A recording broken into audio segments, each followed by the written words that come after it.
நம்ம தண்ணியை மாற்றி மாற்றி குளிக்கிறதுனாலையும் ஹேர் ஃபால் ஆகுங்க. நம்ம இப்போ ஹாட் வாட்டர்லேயே ரெகுலராக குளிச்சுட்ருக்கோம் அப்படின்னா நம்ம முடியில் வந்து என்னென்னா ஒயிட் கலரில் ஒரு லேயர் ஃபார்ம் ஆயிருங்க. அதை ரிமூவ் பண்ணுறதுக்கு தாங்க இந்த பூந்தி கொட்டையும் அரப்பும் பயன்படுது. அந்த ட்ராண்ட்ரஃப் ரிமூவ் பண்ணுறதுக்காக தான் நம்ம வந்து நீம் லீவ்ஸையும் ஆரஞ்சு பீல் பவுடரையும் நம்ம யூஸ் பண்ணுறோம்.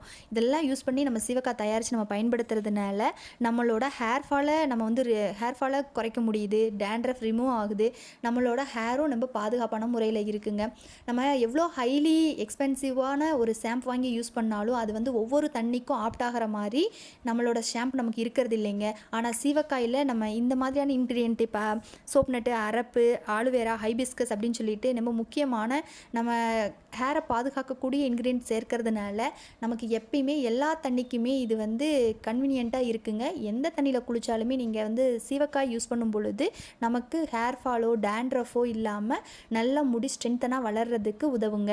அதனால் ஷாம்பு யூஸ் பண்ணுறதை விட சீவக்காயை யூஸ் பண்ணி பாருங்கள். அதுவே உங்களுக்கு பெஸ்ட் ரிசல்ட்டை கொடுக்கும்.